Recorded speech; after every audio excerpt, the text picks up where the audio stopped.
Hi and welcome. This is Sarah Haas, and you are listening to the Boss Body Podcast.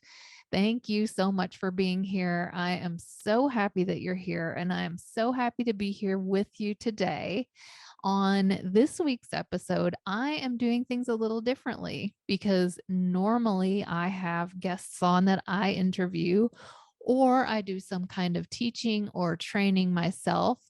But this week, the tables were turned because I am going to be playing you an interview where someone else actually interviewed me.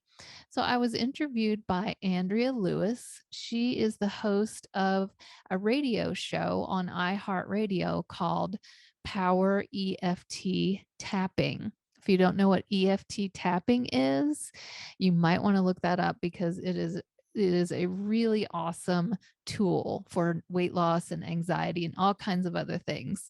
I'm hoping to have Andrea on my show in the near future so that she can talk more about EFT.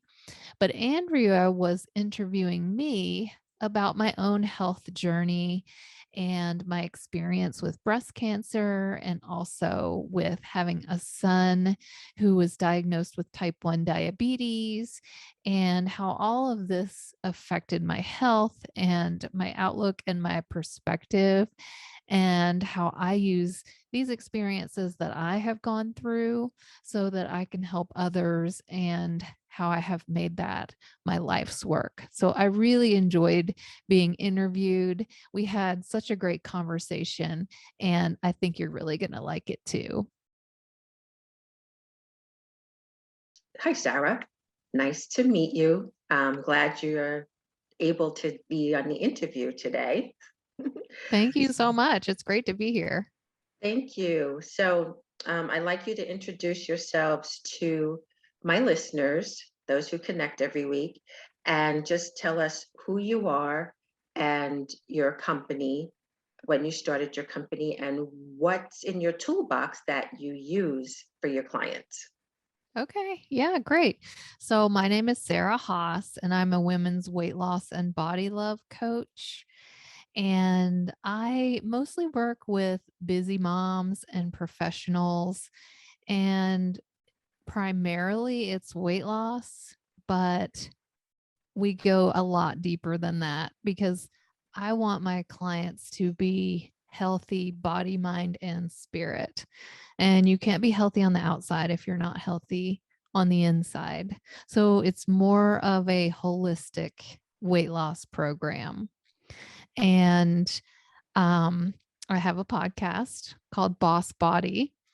And I've been in this work for about 6 years. However, I started learning and going through my own journey more like 10 years ago and decided that this was my passion and that this is what I wanted to do. I wanted to be able to help people, especially women, because I can identify with what they're going through. And it's really about empowerment and taking care of your body, learning self care, and knowing that you're worthy of feeling good. And so that you're not just at your ideal weight, because that's what a lot of people feel like is their goal.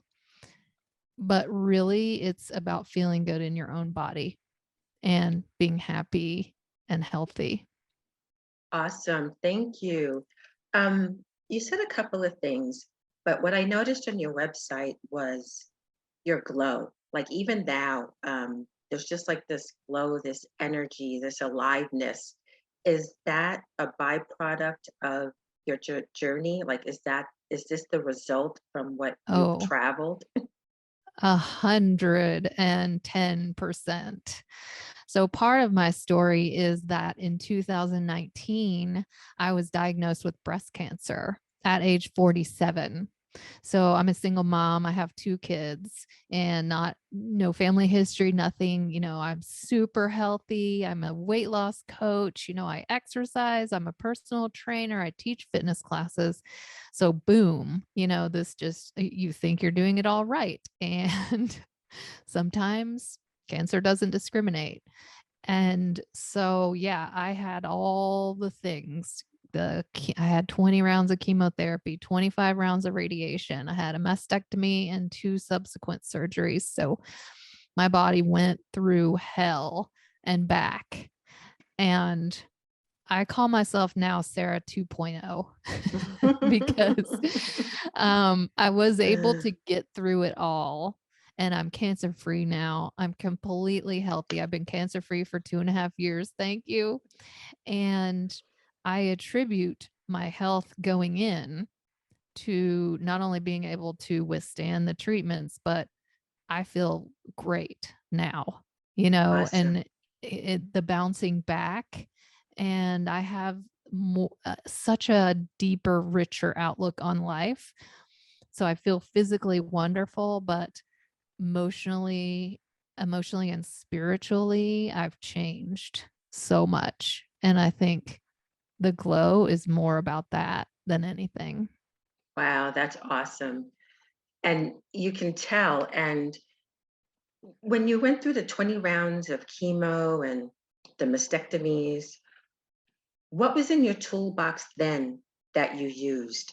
And do you still use it or has it evolved since then? Yeah, I definitely used a lot of stuff that was in my toolbox.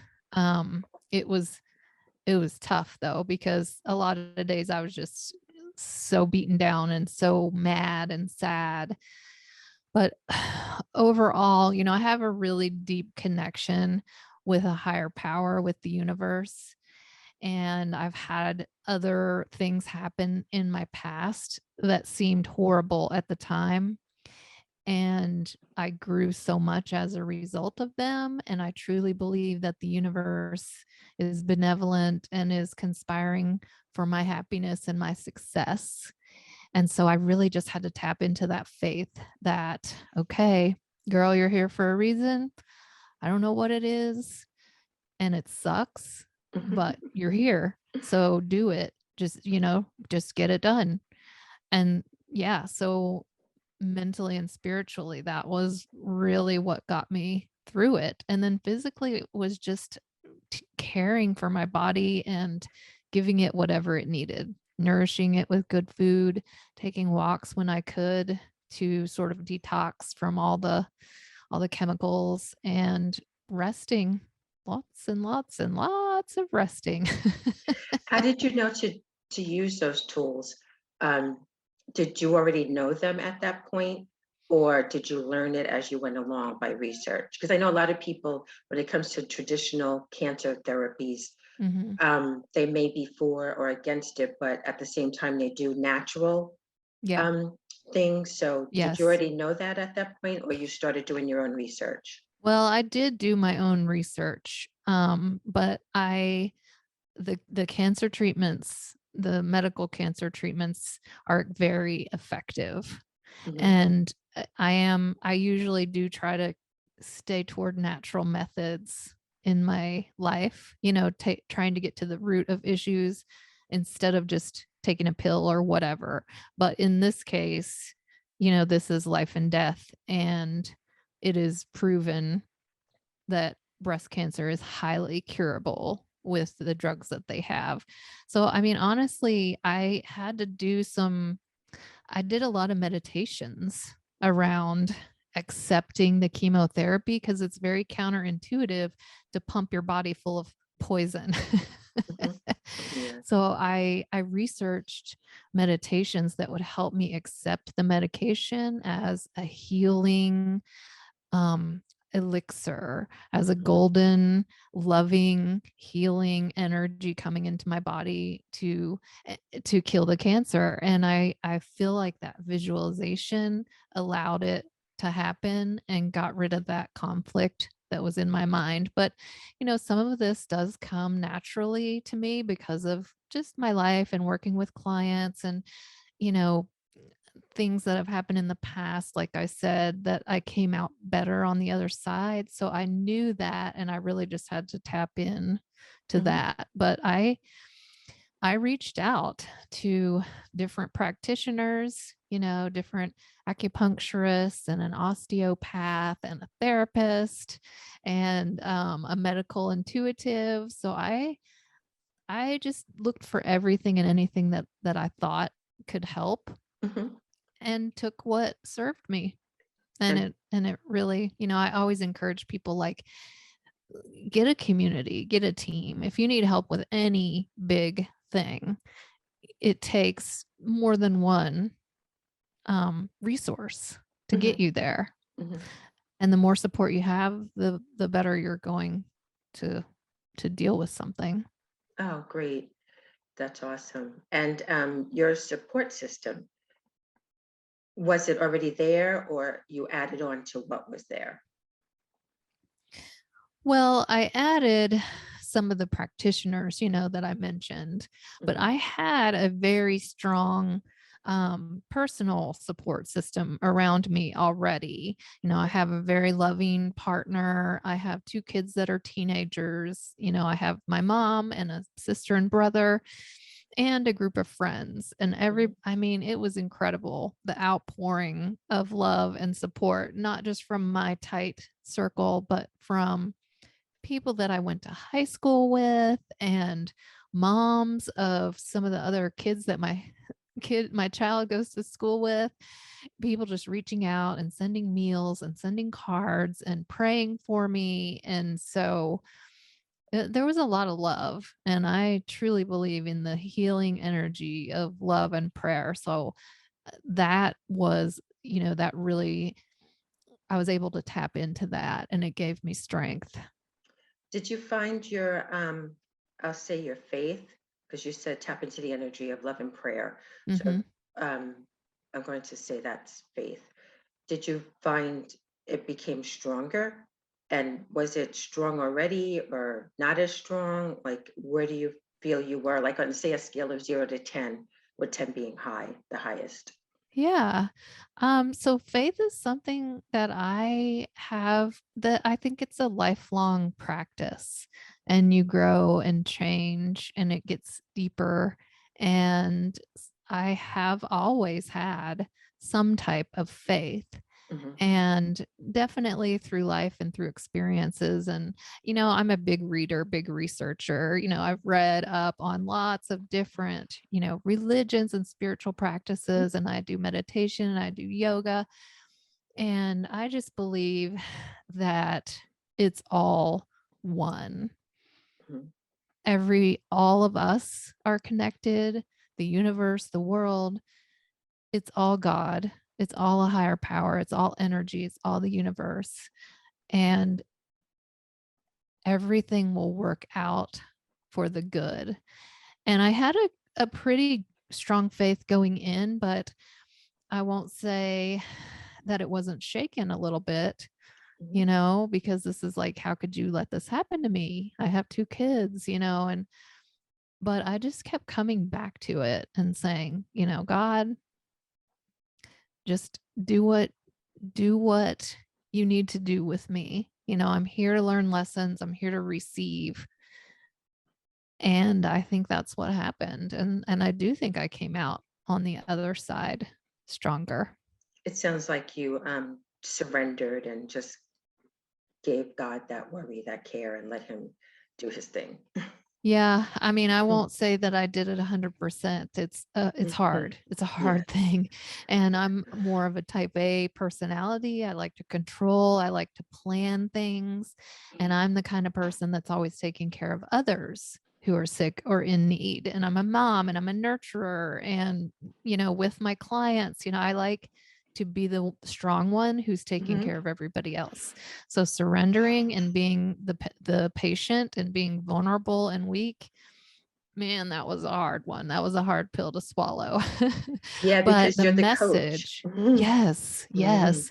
But every time I communicated with spirit, the message was, you don't need to do anything. You just need to be, and you just need to receive, you know, Mhm. just, I'm here for you. I'm doing what needs to be done physically and spiritually in you.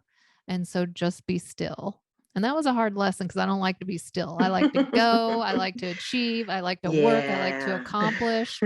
And sometimes that's the lesson you got to learn. And if Yeah, you to won't rest. do it, yes. Mhm. And if you won't do it, well, guess what? You're going to get knocked on your ass Mhm. and you're going to have to do it. Yeah, that's true. Oh, that's funny.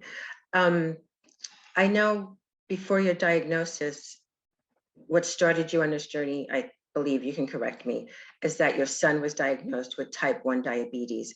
And from what you wrote on your website, you said it scared the hell out of you, quote unquote. Mhm. So, Mhm. um, how was that journey for you? And how did that prepare you for your own health crisis? Yeah. Yeah, so my son is about to turn 17 and he was in kindergarten 6 years old and we got the diagnosis that he's type 1 diabetic. And type 1 they call it juvenile diabetes Hmm. because it comes on in childhood. It's not lifestyle related or brought on by what you eat or anything like that. That's a misconception sometimes Hmm. because of type 2 diabetes, but it's a different beast, but it's not curable as of now. So Hmm. it's some a diagnosis that you'll have for your lifetime.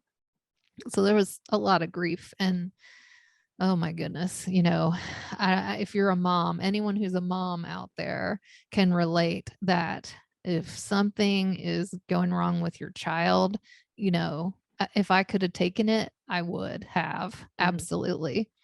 Um, but the good thing is diabetes is very manageable and controllable. You Hmm. have to do certain things. You have to be healthy. You have to live a healthy lifestyle, eat healthy, exercise, not have, too much stress. And I That must be was, hard for a 6-year-old, though. yeah. Oh my goodness. He took it like a champ. He Mhm. handled it better than I did. And now when I ask him about it, he remembers being in the Mhm. hospital. He remembers being diagnosed, but he doesn't remember what it was like to not be diabetic. And Mhm. it's incredible. I mean, he's just such a pro at it now. It's like no big deal. It's just our Oh, regular everyday schedule. mhm. But, yeah, at the time it was terrifying. And so I threw myself into it. I was like, well, we're all in here. We're getting healthy, we're getting active, let's do this. We're as a family. And we Mhm. did.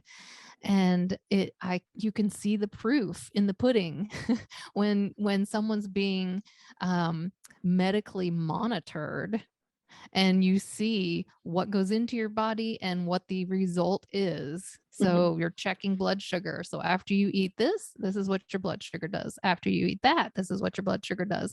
And it was like really eye opening. Like, oh my goodness, everything you put in your mouth makes a difference. And exercise makes a huge difference Mhm. in keeping his blood sugar low and keeping it regulated. And so just seeing that was so huge. And I realized that everything that we were taught to do for him was Mhm. very practical and reasonable and doable. It wasn't like you have to be perfect and he can never have a cupcake, Mhm. and he has to work out every day. It was just, stay active, eat moderately, get plenty of fruits and vegetables, don't eat too much fast food and junk Mhm. food. And I was like, okay, this is totally doable, like for kids and adults.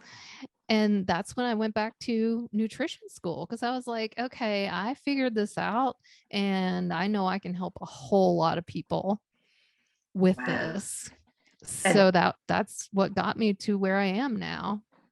I noticed the books in back, The Zone I've heard Mhm. of, and Eat Fat, Get Thin. Yeah. I kinda heard that premise too, like the good fats, right? The good healthy fats. Yeah, Mhm. like olive Which are oil and fish. Yeah, I read all the time. I'm always trying to keep up with the latest science, the latest research.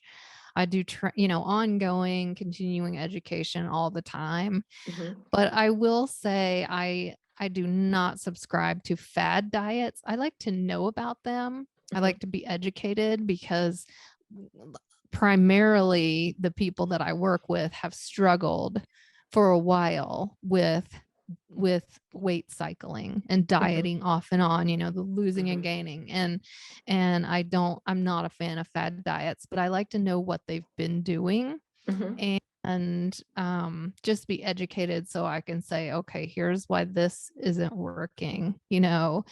And so what I teach is more of a natural, intuitive, moderate, simple, practical approach Mhm. because the fad diets are all about deprivation and counting and Well, the word diet, yeah, D-I-E, die. yeah.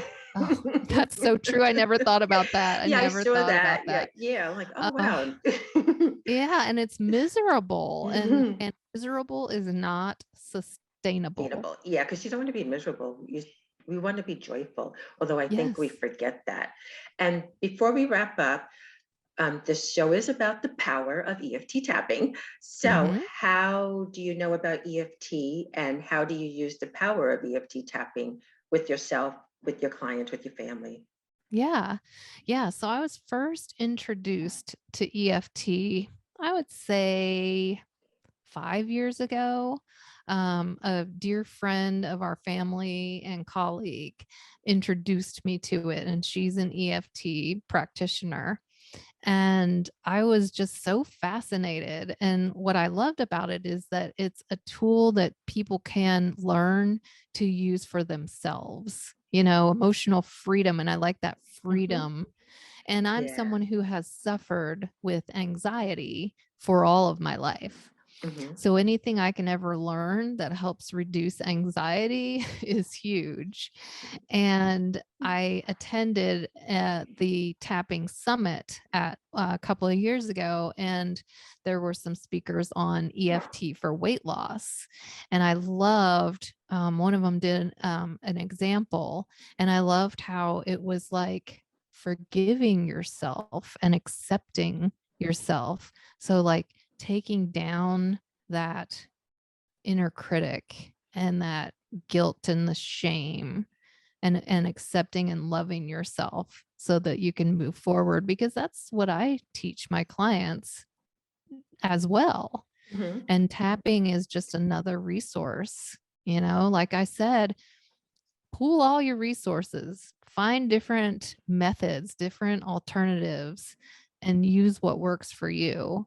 And Exactly. EFT Yeah. is so great because it can be for so many different types of issues that people are dealing with. Yeah. And not just adults, but kids and pets too. Definitely. Mhm. Yeah. Um, I what I noticed too on your website is that you wrote, I didn't write the whole thing out, but something about not feeling good enough, like you're the caregiver, caretaker, Mhm. for all the people in your life, but you weren't taking care of yourself because you weren't feeling good enough or worthy enough to do so, and it was Mhm. making you sick. So that's something a lot of us can relate to. Yeah. What made you come to that realization, and um, just what made you come to that realization, and how did you make the Yeah. turn? It was a long journey to that, but it did start with my son's diabetes diagnosis Hmm. because there came, I was already running on empty. I was already a helicopter Yeah. mom. I was working. I thought I had to be, do everything at home, do all the cooking, do all the cleaning, plus go to work, plus take care of my then husband. And I was just burning the candle at both ends already. And then we get this diagnosis and I'm like, "Oh my gosh, like I can't add anything else to what I'm Hmm. already doing. This is Hmm. impossible." And so it made me hone in on like, "Oh, okay, I don't have to be doing all this myself. I can ask for help, I can hire people, I can delegate to other people." And I didn't have a choice at that point. And when you make external changes in life, it leads to internal work and realization.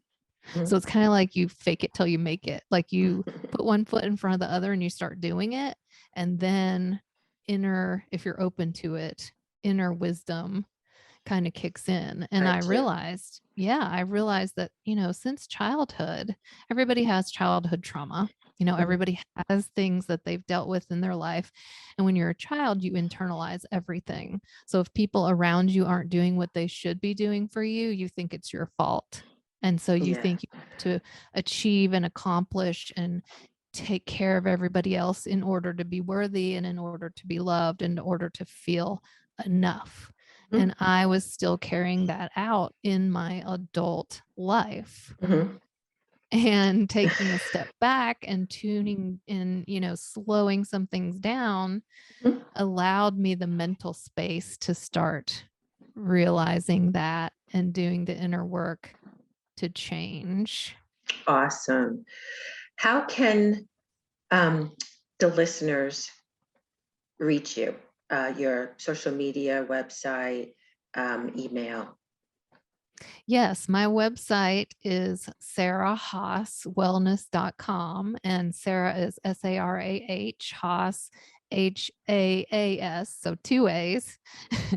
And I'm the same on social media, Sarah Haas Wellness. And I also have a podcast called Boss Body.